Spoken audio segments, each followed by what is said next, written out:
Geoholic.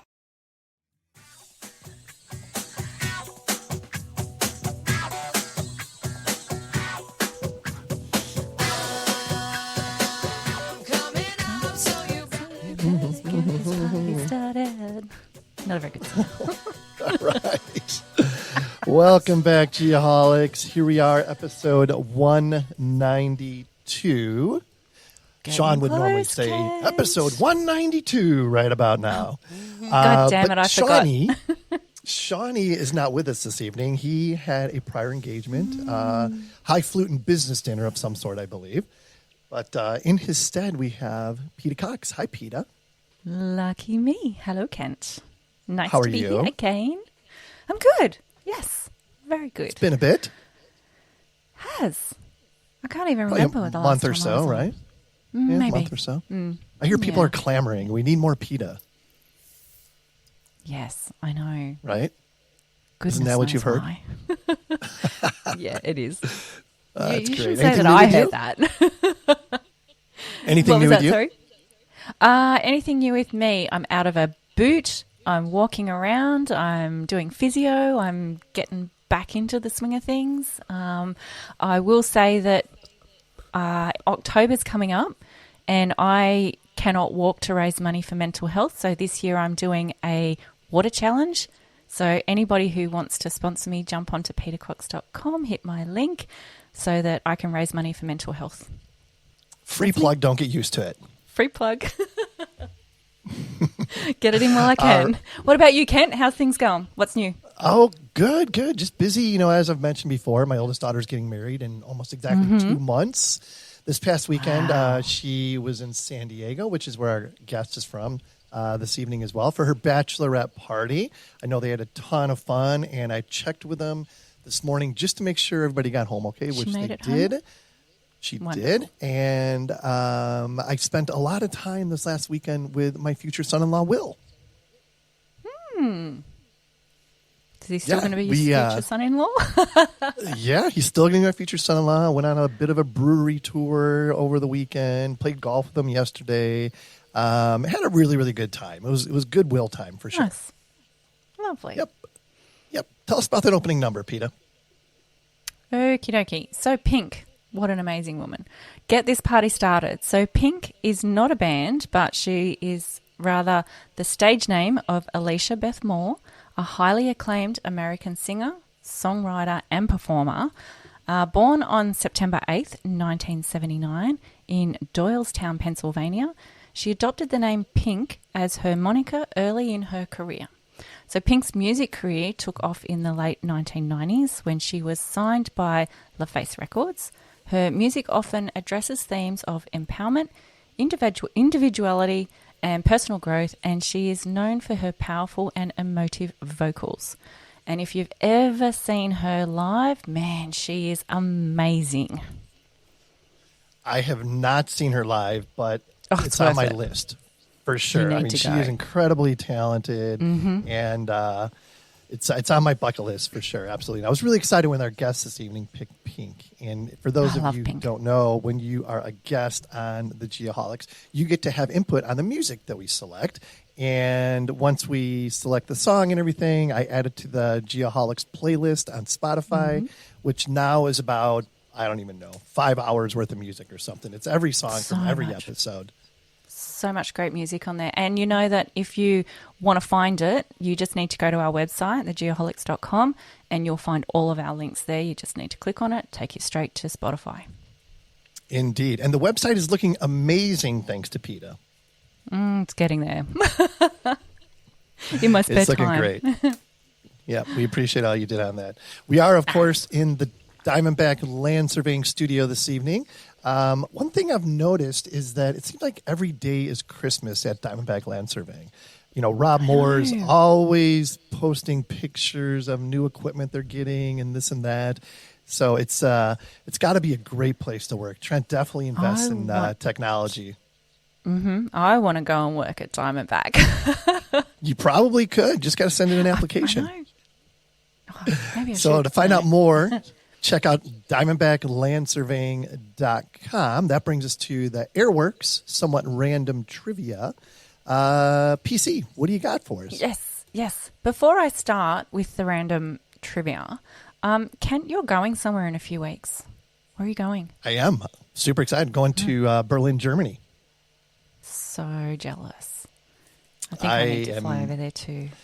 You should. I've never been to Europe, so I'm super excited.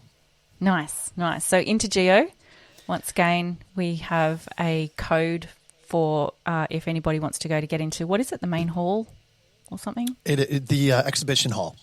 Exhibition hall, okay. So anybody who's interested in going to InterGeo, wants to jump on and grab a ticket, that information will be on our website as well. And I'm just saying I'm really jealous about that. Oh. All right, let's get into trivia. So since we had Pink, who is a strong woman, our guest is an equally amazing strong woman. I have a few tidbits of random trivia for you. First of all, I just want to say that it's my mum and my niece's birthday today, so 76 and 18 respectively. And my good friend Josie is in a couple of days as well. So happy birthday to all you amazing ladies out there. Okay, trivia. Let's get this random trivia. I have to take it to Australia, of course. So a couple of points. University of Adelaide, which was founded in 1876, was the second in the English-speaking world after the University of London to admit women officially on equal terms with men in 1881. Wow. Pretty cool. The first female graduate in 1885 was Edith Emily Dornwell, and she was also the first person in Australia to receive a Bachelor of Science degree. So I thought that was pretty cool. Just a couple more as we go through the years. I've got Edith Cowan. She became the first woman elected as a Member of Parliament in 1921. We then move on to Nova Peris, who was the first Indigenous Australian woman to be elected to Parliament and also the first Indigenous woman to win a gold medal at the Olympics for hockey, who they beat Korea in the final in 1996 in Atlanta. So there you go, tying it back to the US. And a couple more. Kay Cotty was the first woman to sail solo and non-stop around the globe west to east in 189 days in 1988. And then lastly, the first Australian female Prime Minister, who was Julia Gillard, served from 2010 to 2013, and she was the 27th Prime Minister of Australia. Boom. I like how you took full advantage of that time, Peter. That was awesome. I did. All good stuff. All right, one more thing before we get to our guest. The Advanced Geodetic Survey's Weekly Words of Wisdom. I love this quote. What you got? Before you are a leader, success is all about growing yourself. When you become a leader, success is all about growing others. Nice. Really Very good. True. Jack Welch, former GE chairman and CEO. Really good. Okay, let's get our guests in here. Our guest, of course, is presented this week by XYHT Magazine. We have Vicky Halsey. A little bit about Vicky real quick. Born and raised in Los Angeles, San Fernando Valley. Attended UC Davis and USD, where she achieved her doctorate in leadership. Hobbies include, I don't know if this is a hobby or what this is, but it's crazy. She's national champion platform and springboard diver who dove in the Olympic Spirit high diving show at SeaWorld. Cool. We are going to find out more about that because I have no idea how somebody gets into that. Her current job is she's the VP of Applied Learning for Blanchard. Her passions are designing, facilitating, and championing leaders at all levels all over the world. Vicky, welcome to the Geoholics.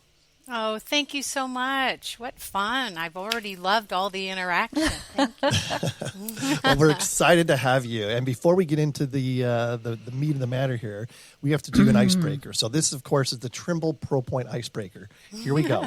If you could swap lives with someone for a day, who would it be, and what would you hope to learn or experience? Oh, my gosh. Well, I was thinking Pink. I was thinking someone else, but I'm going with Pink. And I just think when you think of the thousands and thousands of people at her show, and she is just what, Peta, you said. She's so positive, and you just are so inspired to take on any challenges. And I think I could just learn from her energy. And of course, I'm a compulsive singer. Anytime a song's on or anytime someone says anything to me, it's actually called something, but I can't remember what it is. But it's called something when you have an affliction like I do, that someone says 2 words and you think of a song and then you start singing it. My children would make fun of me always because they'd go, watch this, and then they'd say something and I'd sing a song and they're like, see, that's what she does. So, but I just think she's just, the way she goes flying around the arena, I think that could having link it flying to my straight diving. over the top of you. Exactly. Yes. I think I might enjoy that. So, and just to meet some of the amazing people she probably gets to interact with. So, I switched my vote to Pink. I think that's a great choice. Peta, I don't think you've ever been on when we've asked that question, have you? No. And I'm completely stumped with this one, because you sort of see through so many different people things that would be really interesting to know or learn. And I think I can't really think of an actual person, but I would love to get into somebody's swap with somebody where I could learn more about how you can utilize, I don't know how you say it. I want to help people more. And so I want to learn how you can get in, whether it's the government or whatever it may be, to be able to get tools to be able to help people more. Yeah. I don't know. Public servant. I don't want to be a public servant. I just want to know. No, I want to be one of those.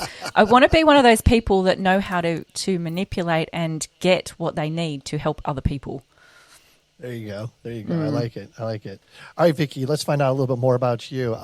So being a Valley girl, as they say. First of all, I think you will probably remember this movie, Valley Girl. You remember the movie Valley Girl? Yes, I was going to Oh my God. if that. Like, totally. Yeah, that was, I'm going to age myself, but I was in high school about that time, and that was one of my favorite movies. It still is, of all time. Oh, that's so funny. Yeah. One of the best soundtracks ever. It's just a great movie. So I love the Valley Girl thing. So how in the world did you become passionate about, teaching and leadership? Yeah, I think, let me just tell you, this is between us, just what goes on the podcast stays on the podcast, just us. But I got kicked out of preschool, okay? So getting kicked out of preschool was, and my parents were paying for preschool. That's pretty much an abomination. How can that happen? But what was interesting is I do feel I got kicked out because I was questioning their teaching strategies.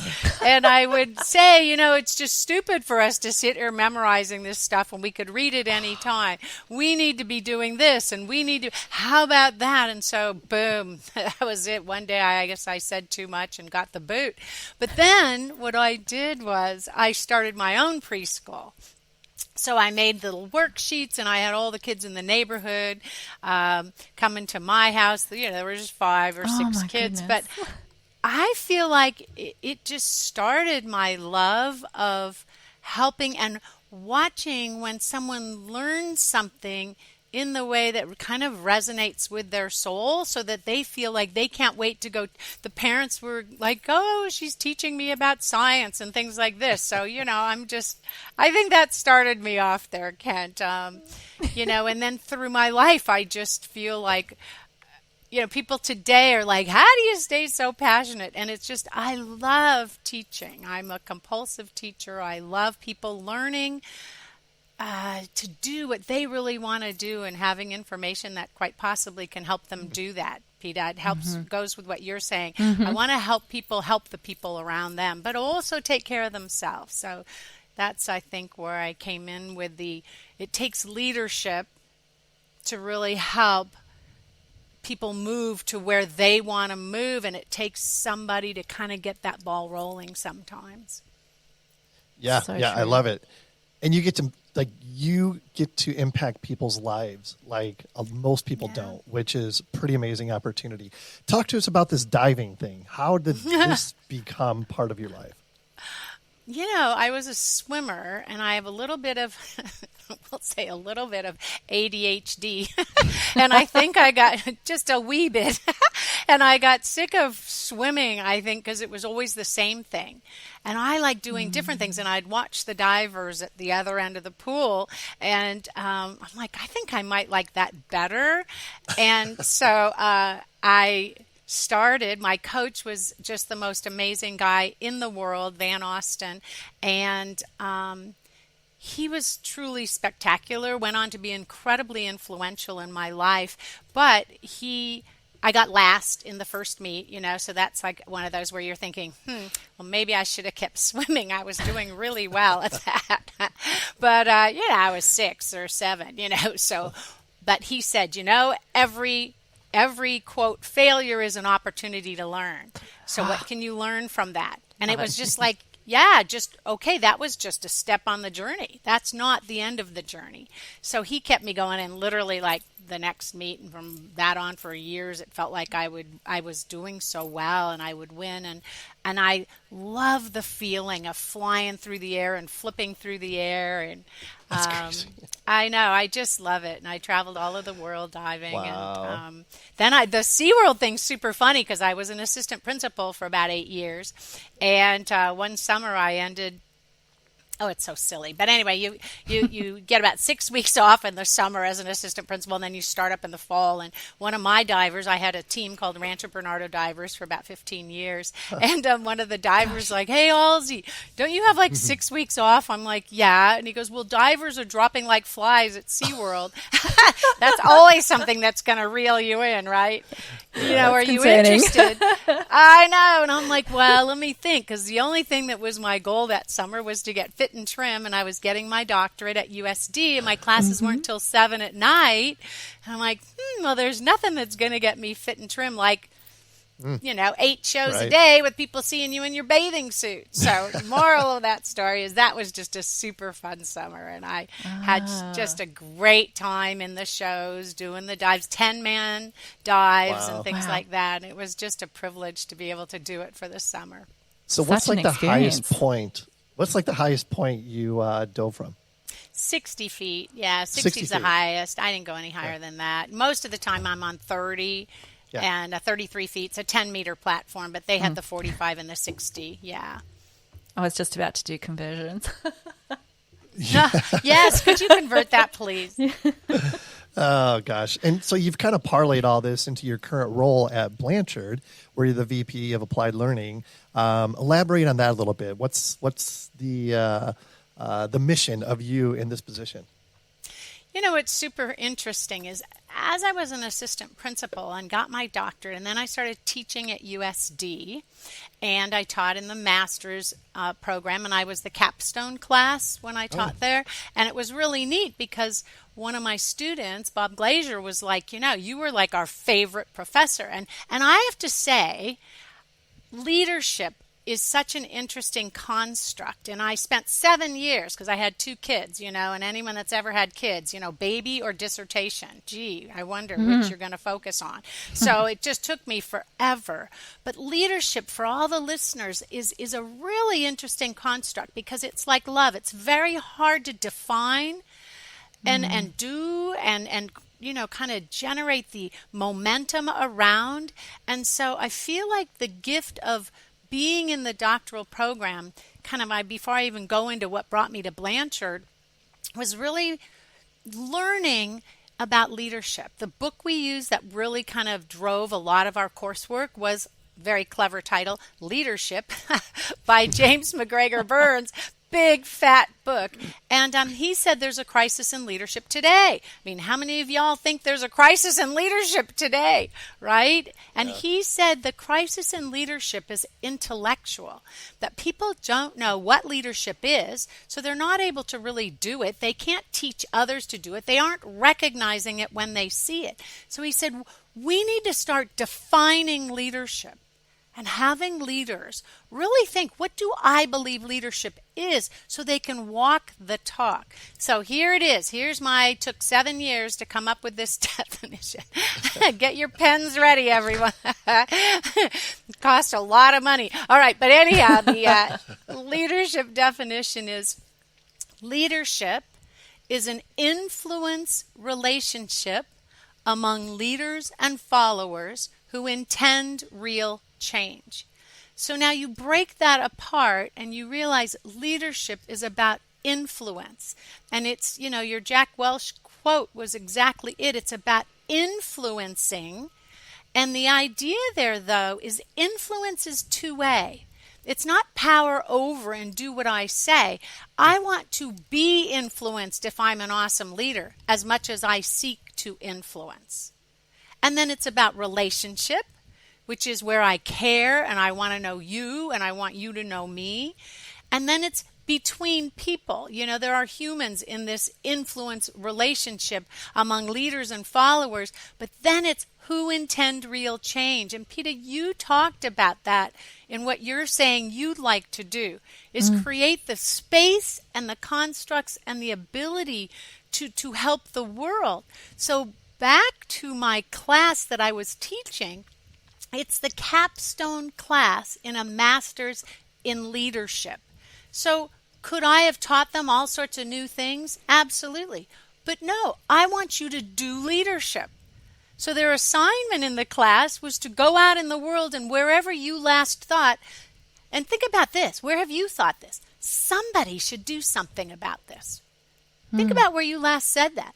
That was their assignment, to get into groups, or, if you were a person that likes working on your own, you could do this on your own, but most of the people did it in teams. What would you like to change in your community? What's something where you want to make a difference? Oh my gosh, the projects were phenomenal. They just were so cool. But that leads me to the journey to Blanchard, because my mission in life at that point was to help people claim their brilliance. All right? I don't care who you are. My mission is to help you claim your brilliance. And I live to do that. So one of my students in this capstone class said, you're our favorite professor. There's a company called the Ken Blanchard Companies. It's in Escondido. It's international. And would you be at all interested in meeting with people and maybe kind of thinking about working for us? And so after meeting everyone, I got to work with them. I design, I deliver leadership initiatives. But did you hear the title, VP of Applied Learning? Yeah. I don't ever want to teach something that people can't apply instantly, apply in their lives. So that's what it means, is that I'm there to always help our products and our delivery, our keynotes, anything, to have people have the opportunity to learn a model that lets them see something different. And Kent, you probably remember my quote, right? People don't describe what they see. They see what they can describe. Yep. So because they get to describe something different with a model that we teach them, all of a sudden they're able to do things differently and create that space where people around them give their best and become everything they're capable of. So as leaders and learners, that is kind of my passion, is helping everyone be successful. Oh, and guess what the vision and the moral and the mission, etc., of Ken Blanchard Companies is? Remember, mine was to help people claim their greatness. I arrive at a company to unleash the power of people in organizations. The power and potential of people in organizations. What? That's incredible. That's pretty cool, because you think about businesses and how people run their businesses, and it's the people, isn't it? Absolutely. It's growing off the strengths of the people that you have within your company to make it work and keep your people. Yeah, I totally agree. Keep fired up. And it's not one size fits all. That's the thing. No. You can't lead every single person the exact same way. So maybe that's why that book was this thick, trying to explain that. But yes, how do you boil it down? I mean, first of all, what are some of the common criticisms you hear about leadership, and what are some of the basic things that people can do to improve as a leader? Well, you all know that. How many of your friends talk about their horrible leader? I mean, don't you think about it? I mean, a lot of times when I'm with friends, what are they talking about? Their boss. And they're not often saying, I have the greatest boss ever. So I feel like there's a lot of people that have had experiences with people that may not be seeking to unleash their power and potential. But I believe that it's because they don't know how. I do not think people wake up and think, I'm going to be someone's worst boss today. Yep. And yet you think about what it takes to be a best boss, and they need training. Like literally, it's not doing the job they were doing when they got promoted. It is now leading. There is such a distinction, what you said. It's like to be an individual contributor, I need to do my job really well. You know, I need to be successful. I need to work hard. I need to learn everything I need to learn. I'd like to be recognized sometimes for the gifts I've brought and what I've actually achieved. But as a leader, you need to be doing that for others. Are you championing their success? Are you looking at each individual on your team based on the tasks and goals they're working on and helping them individually and, you know, on the task or goals, but who they are? And ask them, you know, if I were to partner with you the best, who've been the best people that have brought out the best in you? You know, ask your people, if I were to recognize you for doing a great job, what would I do? How would you like to be recognized? How do you best learn if I have to teach you and get you the teaching for a new skill? I mean, there's so much to it, Kat and Peter, that really is quite it is not a job for the faint of heart, I have to say, because you got to align it with their purpose, who they want to be, and everybody has a different purpose, and that's where you unleash their energy. And I think leaders are in the energy management business. Oh, wow. They're managing their energy, and they're managing the energy of everyone around them. And I think sometimes people forget that, and they're completely overwhelmed. Yeah, totally. I'll go back to my son who's working in retail at the moment. So, 19, young. Most of the bosses they have in, the retail, fashion, shoes, all that kind of stuff are quite young as well. And he made a comment to me a little while ago about two different management styles of one leader who was leaving the company and another one who was coming in how they actually managed him as an employee, because he has ADHD, focusing on things and, what tasks, getting him to do certain tasks. And he just, the new manager coming in understood that and sort of gave him, okay, just focus on this. And then when you get that done, we'll work on this, not like you've got to do 10 things and throw you in the deep end and all of that kind of stuff. And he actually, at 19, made that comment of how much of a better manager and leader this new person coming in was. So it's good to see he's now moving into an assistant manager role, that he can take that learning on board as well when he goes into that position of being able to manage other people as well. So life lessons. Yeah. Well, and I think it's a superpower, thank you very much, to have ADHD. And by the way, one of the best books I'm reading, I thought I had it right here. Oh, I do have it right here. That's why I thought I had it right here. Your Brain is Not Broken.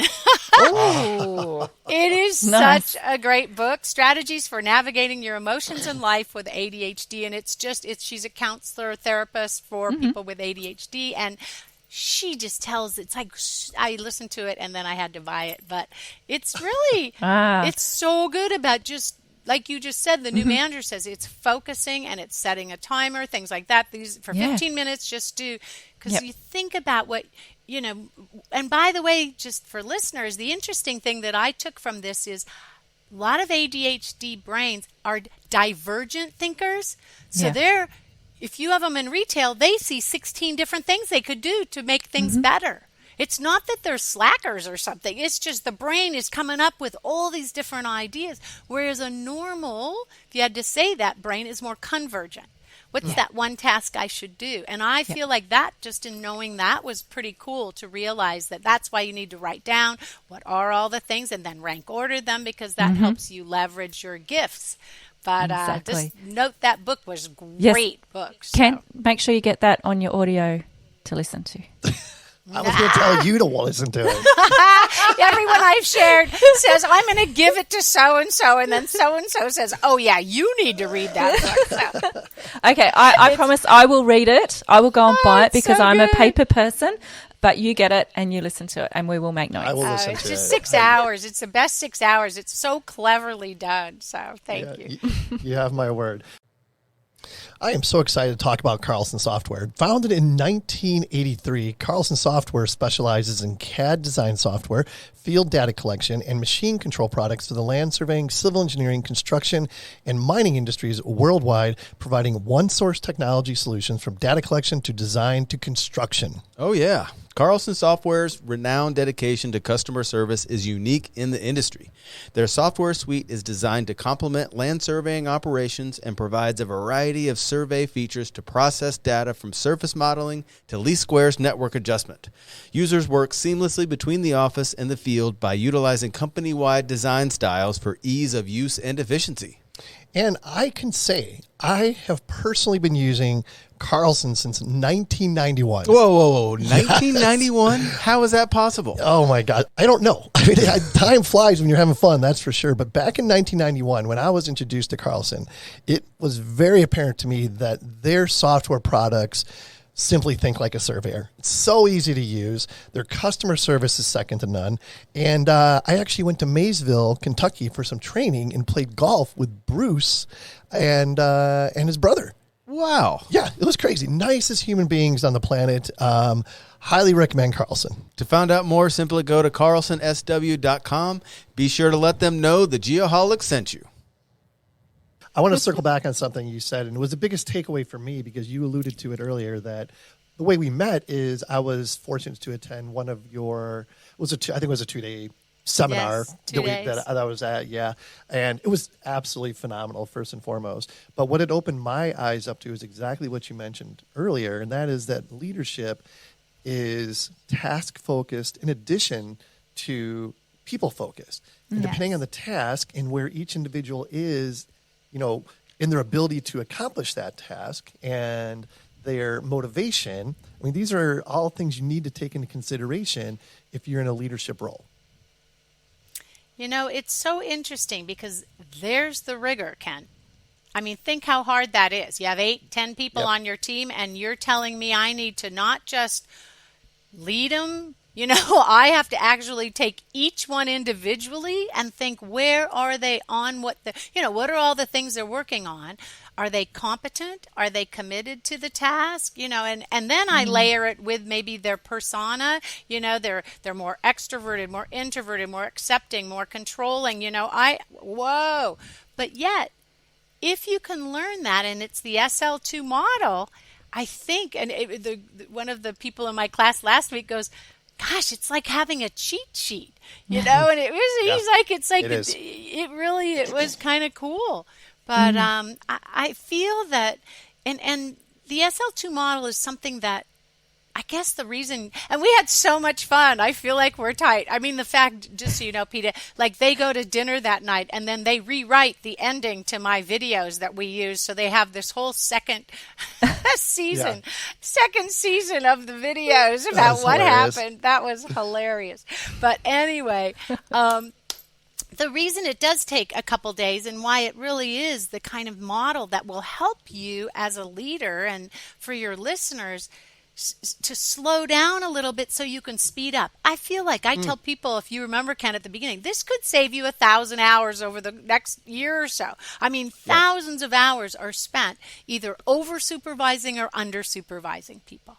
So imagine, Peter, you already know exactly. And I go, now, Peter, I'm going to teach you how to do a podcast because, I'm new to the role. I don't really know what you're capable of. So I'm going to sit down with you and tell you step by step. Well, whose time's being wasted if I'm teaching you how to do what you already know?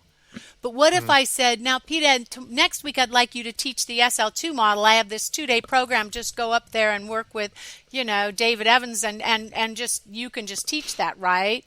And what do you think you're going to do to teach it? How would you go about that? What else do you think you could do? And I'm completely under supervising you. Totally. Either one of those. I'd give it a go. You would, and it would be a complete waste of time. Yeah, and it's totally. it's so sad because what we know to be true is, and I'll just tell you briefly, everyone, what the model is because I think it's interesting. I was going to ask that question. If you think about it, and you're looking at my smiling face, I can hold it up. But anyway, the SL2 model, there it is. And I have writing all over it. I was going to say, I love how there's writing all over it. Exactly. Yes. ADHD. So it starts with a goal or task, okay, where someone says, I need help. And you think, on what? All right, so that's your first step. Number 2 is, what is the person's competence? Have they ever done it successfully? Commitment, which means, are they fired up to do it? Do they believe they can without supervision? So kind of their motivation and confidence. So imagine that they've never done it before. So they're on this side, a learner. So their competence is low, but they're fired up. So they're here. All right. So they're excited to learn, but they don't know how on that task. So then you go to the top part of the model where there's 4 different leadership styles based on amounts from high to low of direction and support. So the bottom's 4 different development levels based on the amount of competence and commitment. The top is, so you are excited, but you don't know what to do. You need a lot of direction, but you don't need a lot of support and encouragement because you're already excited to do the task. Got it. But then say we switch to podcasting where you're competent and committed and you need low direction, low support. So based on the goal or task that you're working on, your leader should do different things. Well, now, how many leadership styles did I say there were? Quick quiz. How many leadership styles? 4. 54% of leaders with over 30 years of research, 54% of leaders only use one style naturally. So you can imagine how many times people would describe them as a poor leader just because they lean towards one of those styles. They're either really comfortable giving direction, but maybe not that comfortable giving support. Or maybe that would be I tend to be very directive and not too relationship oriented. Or I tend to be like hands off, encouraging. And you're like, but I'm new. It's a new process, a new system. I don't want you to encourage me. I want you to show me how get me someone who can. So it's an interesting model, but imagine you do that for all the tasks that are critical that people are working on. And then you learn to flex your style based on the diagnosis of their development level on the goal or task. And it changes everything you do with people. That is so interesting because I look at how I myself teach students and I apply that kind of model to my students in what they know, how much help they need individually, not just as a whole group. So it's kind of similar. Yeah. And when they get, just imagine if I teach you the development levels with learning to ski and it's one of your students, they're learning to ski. They start off, they're super excited, but they don't know what to do or how to do it. So they're what's called a D1. And so you give all your great instruction, right, to get them fired up. Then they hit the second development level, which is D2, which is now low commitment along with low competence. So instead of being fired up, and I don't know what I'm doing. Now I know what I'm doing, and I'm face first in the snow. So I'm a little grumpy about not knowing what I'm doing, right? Yes. What do I need from you now? You've got to encourage me, right? And you do that with your students. I know this is difficult. It's tough to use all the tools and everything else you have to do to be a surveyor, right? And it's really hard. But remember what was in it for you. You remind them of why they're doing this. And then all of a sudden they're starting to do it just like the skier is skiing. So D3, the third development level, the person's skiing. So but supporting them now. Here's the word of the day, metacognating. They're skiing, but they're thinking about how to ski while they're skiing. So their brain is filing and pulling from everything they've learned. Do it this way, do it that way, do it that way, do it this way. So what's interesting is they have the competence. So if they're hesitant about something, I bet what you do with your surveyors and you ask them, well, what do you think you could do? That's the high supportive behavior. You facilitate their problem solving. You say, well, what could you do here? How did you do it before? Because you have been successful. So that's that high support but low direction, because if you don't back off on the direction, people are going to be dependent on you forever. They're going to constantly be coming to you. If you always give them the answer, well, why wouldn't they just call you every time they're stuck? Correct. And then, by the way, when they hit that D4 and they're just skiing along and your people are just doing it, it's how do I value their contribution? How do I just allow them, and let's say they have a big win, and instead of you talking at them, right, because it's low direction, low support, you say to them, like, Kent, you just had such a great win. How did you do it? What did you do? And you let them talk 80% of the time. Isn't that cool? So it's a fun model that pulls people through. But you do that task by task with people. And it makes such a big difference in the quality of the relationship. I love the folks at Bad Elf. Bad Elf GNS receivers deliver affordable accuracy through easy-to-use hardware supported by continuously evolving firmware, apps, and cloud services. Founded in 2010, Bad Elf created the first made-for-iOS external GPS accessory and now enables high-performance location services for all mobile platforms. Man, that's amazing. Did you also know that all of your new GNSS receivers can be accurate, affordable, and flexible? The Bad Elf Flex offers a trailblazing survey-grade receiver that delivers consistent accuracy at a highly affordable price. I'm going to stress affordable price. Yeah. You got to check it out. Many people think companies go into business to create products and services, but at Bad Elf, they strive to create loyal customers. To find out more, simply go to badelf.com and let them know the Geoholics sent you for the baddest discounts available. I would go so far to say, you mentioned that 54% of leaders, lead one way. I mean, I think it's probably even higher than that, to be honest. I know, I do too. And this program or this methodology is so amazing. You know, to plug the Blanchard situational leadership a little more, I work every day with other people that attended, the 2-day training. And we still, in our conversations, talking about an individual who we're assigning a task, we'll say, well, that person's a D1, yes, 4, blah, blah, blah.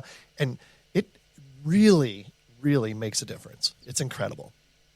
And we say it accelerates the quality of your conversations with people, because now you can say to them, so it looks like you're a little discouraged and you haven't had the success that you want. Would it be helpful which would be a D2, right? Would it be on that task? Would it be helpful if I walked you through where you're stuck and really listened to your concerns? So you're using the high support, high direction at the right time on the right task.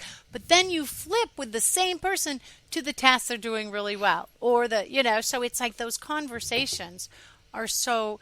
it's like they're masterful in terms of helping people get what they need. And Peter, that's what was so exciting. I want to help people more to get what they need. Well, we teach this as a self-leadership model also. So with your students, helping them understand you go through these 4 development levels and you're at different development levels. What if you ask your leader for what you need?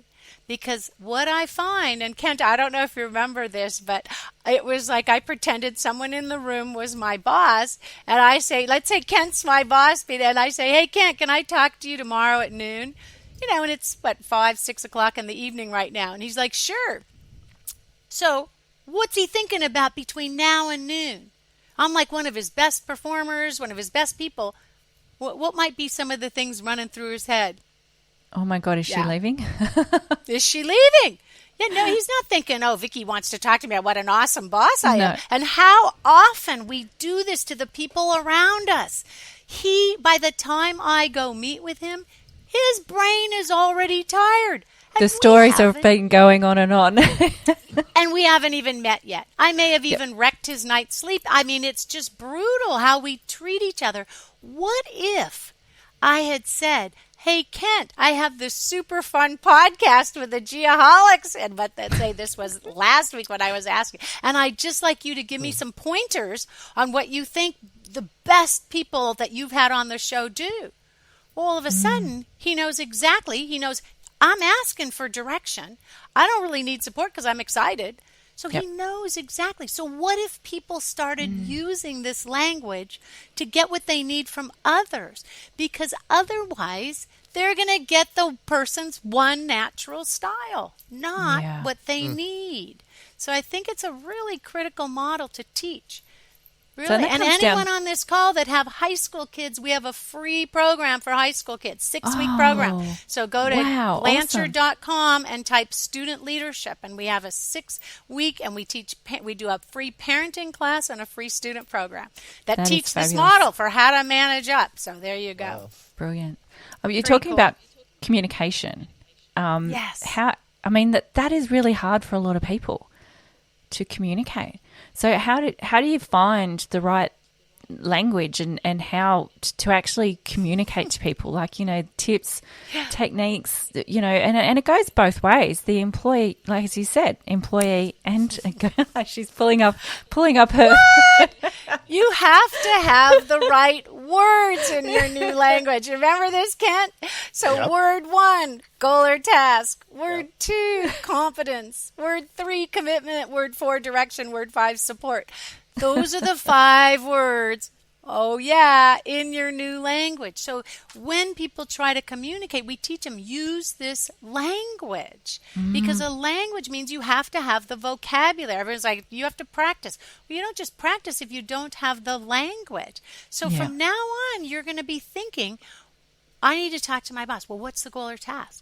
What's my competence? What's my commitment? Do I want directive behavior or supportive behavior? And the work of why it took 2 days is because there's like 7 directive behaviors, 7 supportive behaviors. Which of those do I need? But I think, I would say in the 30 years that I've been doing the work, this kind of work that I've been doing, teaching this model, etc., probably every single time I'm meeting with the key sponsors, and I say, what would be a great outcome? If people could communicate better.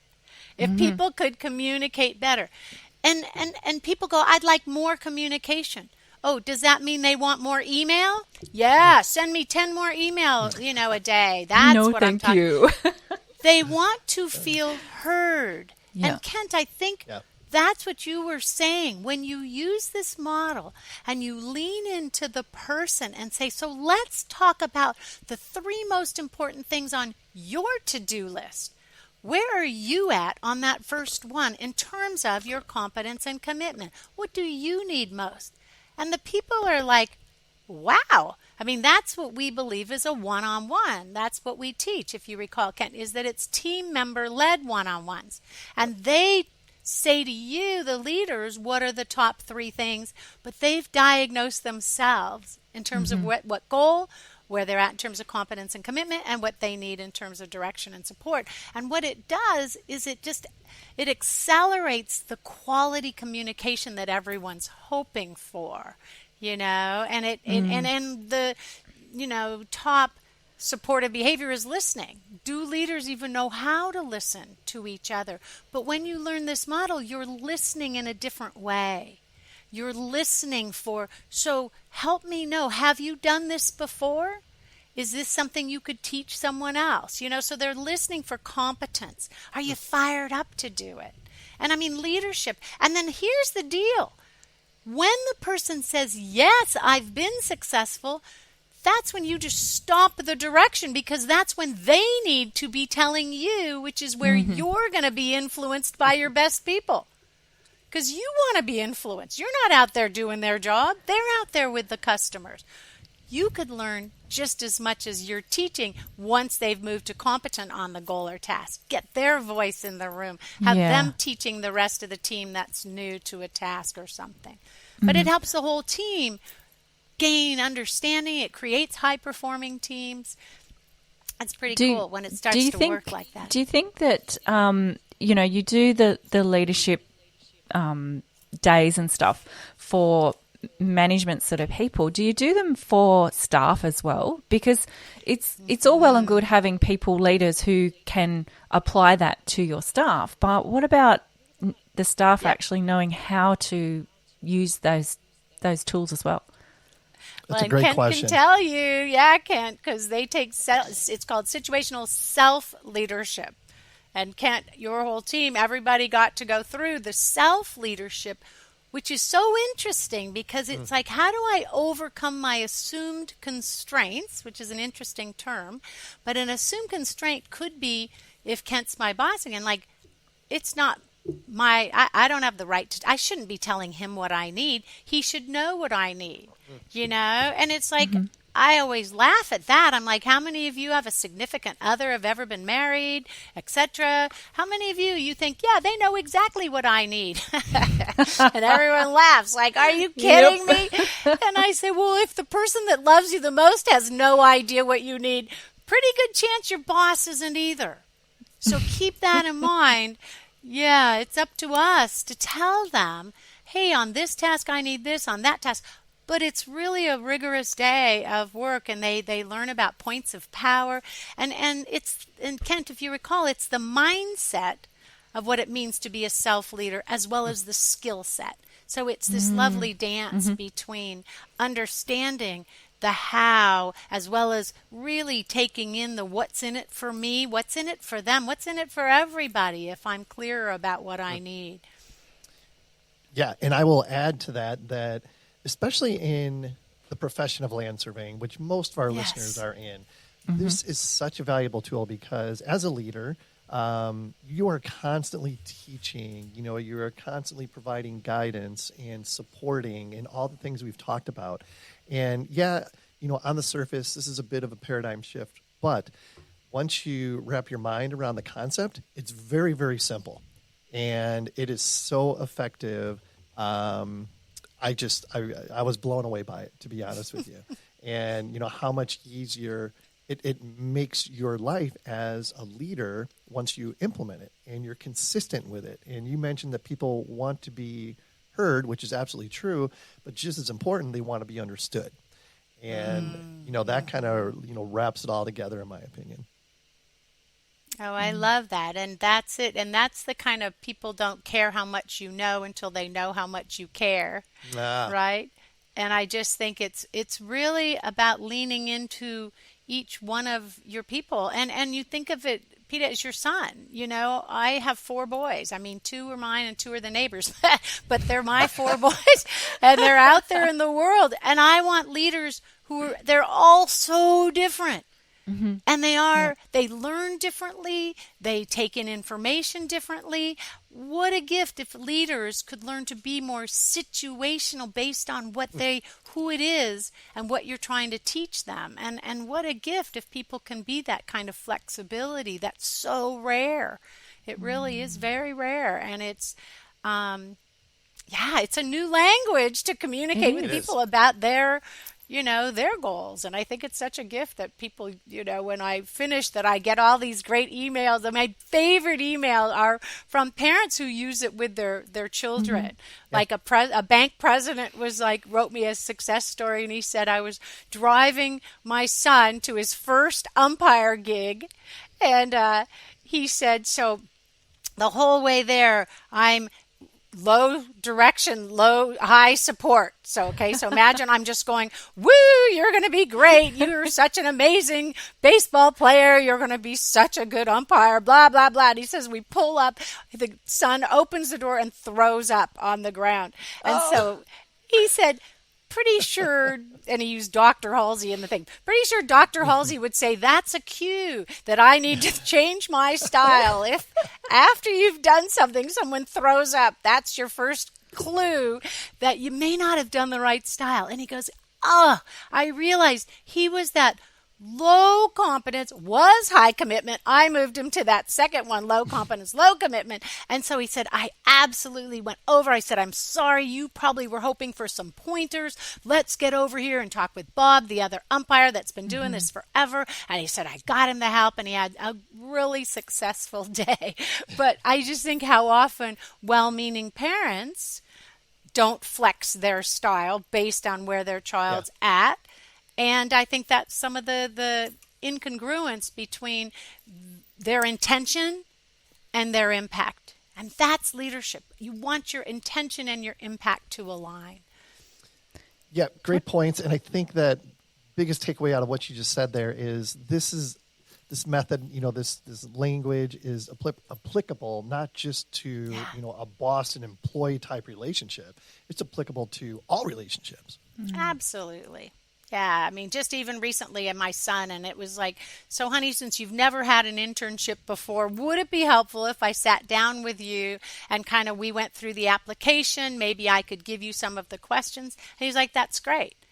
That's different than someone just saying, sit down, honey, I'm going to tell you how to do this. It was like gaining permission, especially with teenagers. Since you haven't done this before, would it be helpful if I walk through? Because what you're doing is teeing up. I know as a teenager you do think you know everything, but you may not have done this particular thing before, and that's when you want to lean into helping them be successful. But then you've got to learn when to back off. Well, honey, you've had this situation before with a teacher. What did you do to get them to be more specific about their assignments? That's kind of the gift of being able to flex. Can you see with your boys, you've obviously been doing this type of leadership with them as a parent. Can you see it on them now? Do they go out into the world with that same kind of mentality? They are such great self-leaders. I do say they're a little hard on their bosses because of the fact that they know exactly what the person's supposed to be doing. And so I constantly get stories where they're not. And then I'm like, well, honey, do you want me to just give a little workshop? No, mother. So I've been told no many times. But I did get to go to one of the kids' companies and do a fun workshop with them. So because he just felt like they had no clue how to, they're in tech, and he said they know the technology, they're engineers, but they people management just isn't a strength of, of them, and they needed this, and they were just like you said, Kent, like, wait, what? Whoa. Yeah. This changes the way I'm helping people be successful. What a gift for me as well as them. I flipped my focus from driving my own success to driving the success of others through leadership. How do we change that percentage? How do we change that percentage of that one leadership type when, those people think that they know how to do it? And Kent, how do we change that? Well, you give Vicky a call and have her come to your organization and present the situational leadership. Yeah, I just think they need training because it really is interesting because it is a 2-day or it's 5 2-hour virtual sessions, but I have to say it's a build. And it's like they do 20 different situations of trying to just diagnose, on this situation, where's the person at? And then they practice. But then they have to do so given that they're here are 4 choices. Which is the right one? Because 4 choices would be, here's a style 1 with that person, style 2, style 3, and style 4. Well, which one matches? If they're a D3, where's that style 3 asking them? And I think to build enough brain, because that's what they're doing, is building brain, right? And Kent knows that I took MIT's Neuroscience of Business, so everything relates to neuroscience. But it really is about building enough of a neural connection to this new way of doing something that when you go out and we leave the course, you have the tools, you have enough practice, you've built a new neural pathway to stopping for a few seconds and thinking, when someone says, I need help, okay, wait, on what? What's the goal or task? Have you, if you didn't know, have you done this successfully before? No? Okay. Would it be helpful if I gave you some direction? Or, oh, you have done it before successfully. Oh, here's an example of a list of, this kind of thing. Yep. And then would it be helpful if I let you talk out your ideas? You see, so that's the process. And I think that takes a bit of time to learn to make that be part of your muscle memory. Yeah. And if you take nothing else away from this podcast, that last sentence you just said, or the last 30 seconds of what you said, that is everything. That is everything. Because really the first step, I mean, utilizing situational leadership, the first step is like taking a step back, really, and looking at each situation individually. You know, like you said, look at the person, look at the task, look at yourself. You know, a lot of self-reflection happening here. But at the same time, I mean, it's so easy to implement. It's so effective, so effective. I do have one question for you that came to mind just a second ago. Do you think that COVID and, you know, people working remotely as much as they do now has had an effect on leadership? And is this methodology still as effective or maybe even more? You know, thank you, because I actually think it's even more effective in situations where people are more isolated. Isolation is at an all-time high in terms of people saying they feel isolated. There's been an uptick in people saying, I don't have someone in my life who cares about me. Isn't that sad? I mean, it's very interesting. The New York Times had an article today, and I just feel like, you know, imagine, because it's a verbal model. There's an actual language. You're talking. You're on your Zoom call. You know, you're having your one-on-one with your team member. And you can really ask them, well, tell me, what are the top 3 things that, you know, on your to-do list that you want to talk about today? And then let's go into the first one is this. Well, where do you see yourself on that? So you now have a language to connect with them about what's important to them. And you're there to support them. You're there to help them be successful at what they're trying to do. And you make it okay to be a learner. Because remember, 2 development levels, people are learners at task, and 2 development levels, they're doers. So it's okay to be a learner. And let's be clear that you're a learner. And it's even okay if you're a D2, which would be a disillusioned learner, because that means you're moving toward capable but cautious. You're at the second stage of development. And this is such a gift, I think, for these virtual meetings, is to have, instead of, how you doing? Yeah, I'm doing pretty good. All right, well, we'll talk next week. Okay, bye-bye. You know, and it isn't what the person wants to talk about. It isn't what's important to them. And I've been hearing, and, you know, Marcus Buckingham just did a thing. It literally was on Instagram yesterday saying people want 15 minutes with their leader about them, you know, once a week, 15 minutes just to be about them. And I think this adds to that. It's about them, but it's also about helping them do their job to the degree that they can leave it. You know, I'm done for the day and I can go be with my family. I can treat my children well. I now, even if you've taught me this language, I have a model to use with my children. And I think this is about really not leaving people stuck, but helping accelerate their growth, their success, their development. And I believe that some of those little tips and tricks, Kent, that you learned, such as, you know, if you have a beginner at a task, that's important to realize. A lot of people are visual. What a gift if you share with them what a good job looks like. And I think that's another aspect of this model, that all of you that are listening, think about your people who are excellent at different tasks or goals. Like, they're just your top person. Start capturing what your best and brightest produce. What do they do? So that's when you can go back in time and someone in a one-on-one goes, well, I'm brand new to this. I don't know what this report should look like. You can say, hold on a second. Let me share my screen. I'm going to email this report to you. Because otherwise, people are just trying to make up what they think you want. Right? Think how hard that is to read your boss's mind. Well, what a gift if you actually get an example of what a good job looks like. And the reason that popped into my ADHD brain, right when I was saying that people are disillusioned, that's when you just take out their work and you put it next to what a good job looks like, and you just say, instead of having to, because a lot of leaders, we're not that excited about giving constructive feedback, which means like telling them what they did wrong, which, by the way, you never want to do if possible, because the brain stores in images, not words. So you want to put the image of what they should do not what they shouldn't do.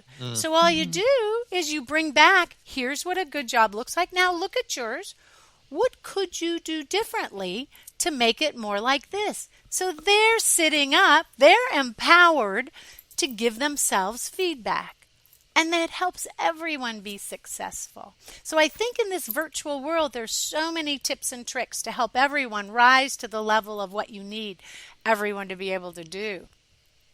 Absolutely. And it kind of like, everyone's heard of the 5 love languages, right? This is kind of like the 5 leadership languages, you know? Yeah, that's great. Yeah, and giving people what they need when they need it. And by the way, there's one great question. You said that last 30 seconds. Here's the one great question. Everyone that's listening. So someone says to you, do you have a minute? I need help. And then you say about what? You know, just so you'll get it the right task or goal. And then here's your one question. Write this down, everybody. No. Is this something... I am. Is this something you'd like me to share with you how to do it? Or would you like to tell me how you'd like to do it? It's about the how, right? Would you like me to share how to do it? Or were you hoping to tell me how you'd like to do it?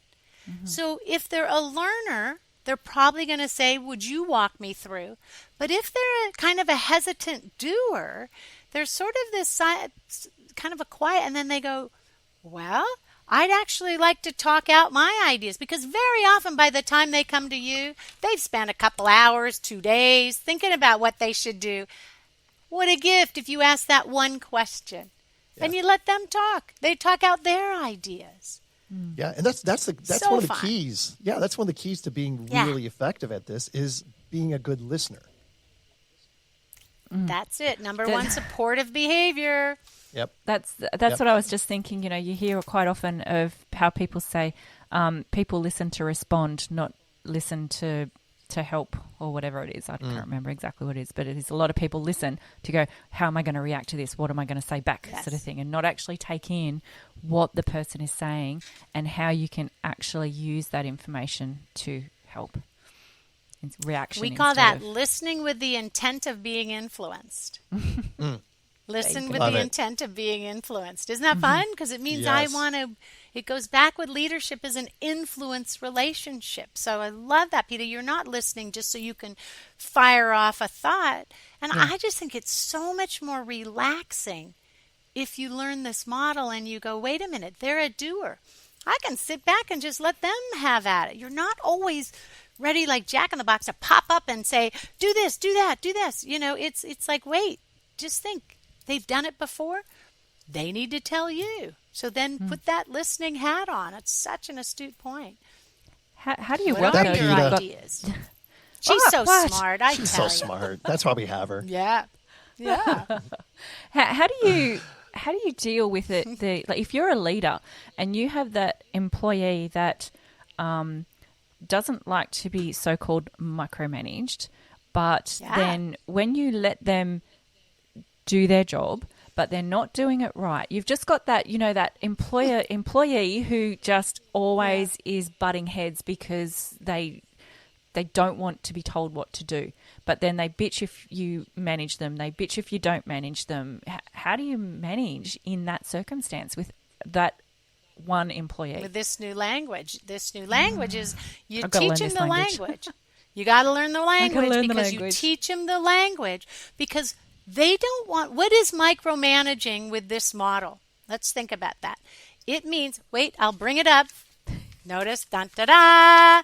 Micromanaging is when you're a D3 or 4. That means you have competence, right, at a task or goal, and someone's giving you high direction. Yeah. That's micromanaging. So nobody wants that. And what you have to really do, it's kind of like my son with the internship.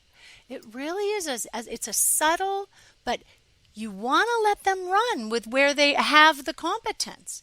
And then when there's something that they don't, you really gain that permission. And I feel like it's gaining permission, is saying, so since you've never done this exact task before, and it's not like You want me to tell you how? It's more like I'd love to show you some examples of what other people who have been highly successful have done.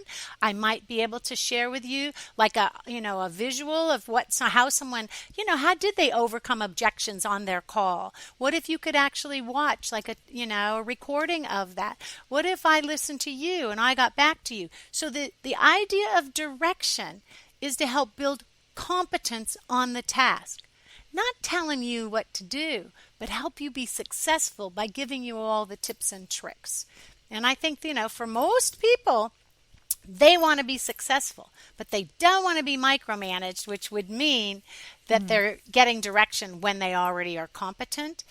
And by the way, I have to say one last little bit about micromanaging for our fabulous listeners, because very often in our assessment of leadership styles, people tend to lean towards higher support because they don't want to be seen as what, Peter?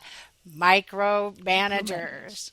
Yes. And so what's interesting is beliefs, listen to this if you want to blow your mind here, beliefs drive behavior that give you results over time. If I believe giving direction is micromanaging and micromanaging's bad, I am not going to give the right and appropriate amount of direction to people who are learners. So I have to go in as a leader and challenge my belief and maybe come up with a belief that would serve me better. And in this case, I might think learners crave direction, or learners need direction to be successful. And so that belief will change my behavior and give me better results over time. Because I do hear from managers, it takes so long for them to ramp up. And then you look at their assessment with their leadership style, and it's because they don't use directive behaviors. So if they're not teaching how, then people aren't learning, as fast as they could. Yeah, really so good much stuff. Vicky, I think this is probably a good place to stop. I could talk to you for hours about this, and hopefully you'll come back another time. Yay! That would be amazing. But before we let you get out here, I definitely want to give you an opportunity to get out some contact info. How can folks that are listening find out more about this? Oh, you can email me at Vicky, Vicki, Halsey, like the singer or the admiral, depending on your demographic, which is vicki.halsey @blanchard.com. And that would be awesome. I'd love to hear from anyone. And go to the Blanchard website. I believe if you sign up for the Ignite newsletter, we have a free webinar every month on a whole different topic. I would get the Ignite newsletter because every one of our people, one of my books or one of their books, they do a webinar on a new book or a new program, Courageous Inclusion, Essential Motivators, Building Trust, all of these things. And it's all free for you to at least, connect with us and look at all the amazing research, etc. But feel free to email me if you want any more information. I love hearing from people.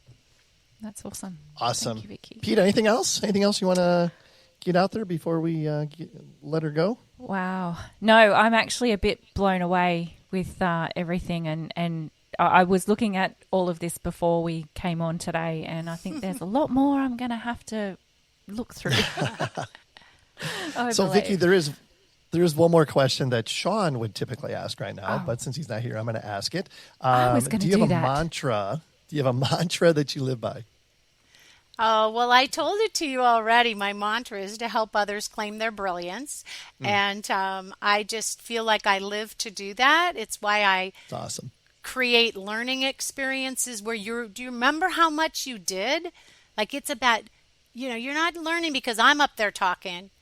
I believe one doing the talking is doing the learning. So it's all flipped. And the workshop, 70% of people doing exercises, doing talking, because I want people to feel brilliant, have the tools to help their team members feel magnificent. I just see such a need in our world today of people caring for other people enough to slow down long enough to Peter, you said it earlier, to meet their needs, their needs for being successful at work, so they can connect and they only really relax when you get to high competence, high commitment. That's when you can relax and have the great relationships.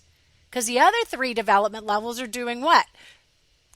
What should I do? How should I do it? They're running through a whole tape in their head, and I just want people to learn to be so successful. And part of that has to do with my years as an assistant principal. The kids sent to the office, I feel like their parents weren't the ones that were having a great time at work. I would like these leaders to send their people home from work happy so they treat their kids well. So that's what I want. That's my goal in the world. More people going home from work happy, treating their children and their families and their communities well. So thank you. Yep, so good. Thank you so much, Vicky. I can't wait for people to listen to this, and I'm sure it's going to generate a lot of interest. So thank you again for your time. Much appreciated. Good to see you again. Thank you. Good to see you again. Nice meeting you, Peter. Yeah, you too. Thank you. It's been awesome. All right, adding value and making friends. Once again, if anyone would like to be a guest on a future show, shoot us an email at info@thegeoholics.com. Pink, get this party started, available everywhere. Until next time, everyone, listen with the intent to be influenced. Give direction with the intent to develop. Love it. Most importantly, be safe and healthy, everybody.